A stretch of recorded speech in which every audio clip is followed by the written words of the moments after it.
Kenapa, Bu? Bapak ngapain tadi sengaja membahayakan? Loh, Ibu membahayakan loh. Saya dilindungi undang-undang awal mantan Wapres loh ya. Saya catat di plat belakang. Saya di belakang Bapak. Kenapa Iya. Bapak? Saya nggak nyalip loh tadi. Loh, yang di jalan layang tadi kenapa Ibu mepet-mepet? Itu nggak boleh, kan Kalau sudah di larang. jalan, kan Ya. tadi 2 jalur, kosong jalur kiri. Loh, saya kan menutup, maksudnya jangan dulu nyalip. Enggak, tadi Bapak nggak nutup. Nah, yang Bapak nutup tuh yang jalur sini. Oke. Yang Bapak nutup yang di jalur sini. Kalau di jalan layang tadi 2 jalur, itu kosong ya Pak. Jadi mantan Wapres nih yang dikawal. Ibu ya, ibu-ibu. Hah? Mantan Wapres yang dikawal sehingga membahayakan sengaja. Bu, baik Bu, bisa dijelaskan dulu ini seperti apa sih Bu kronologis awalnya itu Bu? Awalnya saya dalam perjalanan, kebetulan memang mau menuju arah Sudirman, lewat dari Jalan Layang Antasari itu, pas di turunan saya lihat kan lajur kirinya kosong. Memang saya lihat ada rombongan di jalur kanan, lajur kanan, tapi saya nggak tahu siapa rombongan itu gitu. Dan biasanya pun juga memang kan sering ya di Antasari itu banyak yang pengawalan-pengawalan gitu, dan biasanya aman-aman aja gitu kalau kita melintas, nggak ada sampai penutupan jalan istilahnya gitu. Jadi saya melipir lewat lajur kiri yang kosong, tapi tiba-tiba dipepet oleh mobil pengawal belakang gitu. Karena posisinya udah terlalu minggir sampai udah mau kena beton pagar, posisi mobilnya tuh udah deket banget gitu, spionnya udah di sebelah saya gitu. Jadi saya klakson, karena saya klakson akhirnya mobil tersebut minggir kan, mobilnya minggir, kemudian saya bisa melintas. Dan saya udah melintas, kemudian saya di antrian lampu merah yang depan Wali Kota Jaksel itu kan, udah lewat, saya diam aja, tiba-tiba rombongan lewat, kan mereka perlahan lewat, terus yang di belakang buka kaca dan teriak gitu, minggir loh gitu kan. Saya kaget juga gitu kan, loh kok begitu sih pengawalan gitu kan, ya cukup kaget lah ya saya gitu kan. Nah, tapi karena memang saya juga perjalanan memang satu arah ya, saya ngikut di belakang memang gitu kan, ngikut di belakang, sudah lewatin underpass Patimura itu kan, banyak mobil melintas juga nggak ada yang ditutup jalannya sama rombongan ini gitu. Tiba-tiba yang arah putar balik itu, karena kita kan nggak mau ngambil kanan kan, putar balik sehingga bergeser ke kiri. Saya ikut bergeser juga ke lajur kiri loh, tiba-tiba pengawal belakang zigzag. Lalu ngerem mendadaknya inilah yang juga membahayakan yang kedua kalinya ya gitu.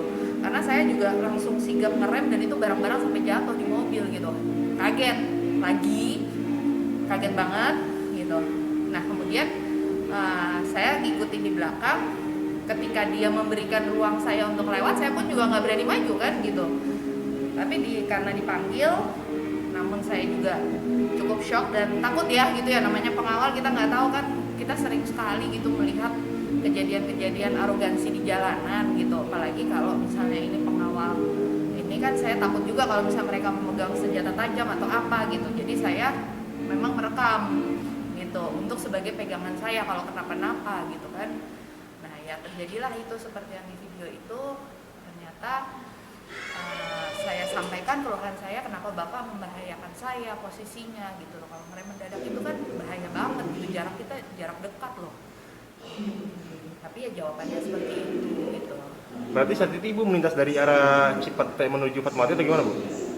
Saya dari arah Antasari TB Simatupang, Antasari gitu. Nah papasannya udah yang pas turunan dekat kantor Wali Kota Jaksel sebenarnya. Berarti bukan di jalan layang Bu ya? Masih di jalan lain tapi udah yang pas mau turunan, sudah pas mau turunan. Dan posisinya boleh saya tegaskan kembali ya, posisinya adalah jalanan tidak macet, ya kan? Lajur kirinya kosong dan kendaraan ini, rombongan ini, 3 mobil ini melintasnya pelan juga gitu. Kalau misalnya kalau ditutup jalannya biasanya kan ada motor yang menghalangi gitu kan. Ini kan tidak posisinya juga tidak di tengah gitu loh. Sehingga saya merasa sebagai warga negara biasa, saya punya hak juga dong untuk melintas gitu. Tapi ternyata kok malah dipepet gitu. Maksudnya kan bisa pemberitahuannya baik-baik atau bagaimana gitu. Dan saya lihat juga tangannya tuh memberikan arahan untuk maju, sinyalnya maju, ya saya maju dong gitu. Tapi kok malah dipepet, terus malah yang ada ngerem mendadak itu loh yang bahaya banget gitu. Bu, baik Bu. Kalau boleh Ibu ketahui itu ngawal siapa sih Bu? Yang Ibu ketahui Bu? Kalau dari pengakuan pengawalnya sendiri, beliau mengakui kalau sedang mengawal mantan Wapres. Tapi saya saya juga nggak tahu mantan wapresnya siapa yang dikawal gitu. Yang saya tahu cuma saya catat plat mobilnya karena itu ada di video. Bu, menurut pengakuan ibu kan tadi sempat zigzag, sempat membahayakan, tapi mobil ibu terkena lecet atau terkena senggolan nggak sih bu? Untungnya saya sempat ngerem. Kalau nggak ngerem itu memang bisa terjadi tabrakan ya, karena posisinya dekat dan mengeremnya zigzag terus berhenti tiba-tiba gitu loh posisinya. Tapi ada kerugian nggak sih?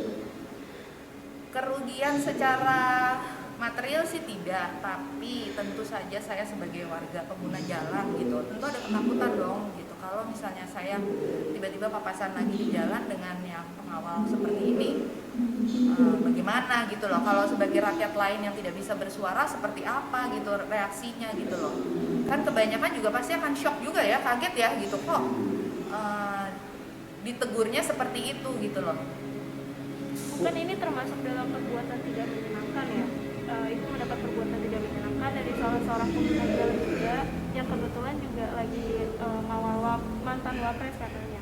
Ada apa nantinya bakal lapor ke polisian atau apa?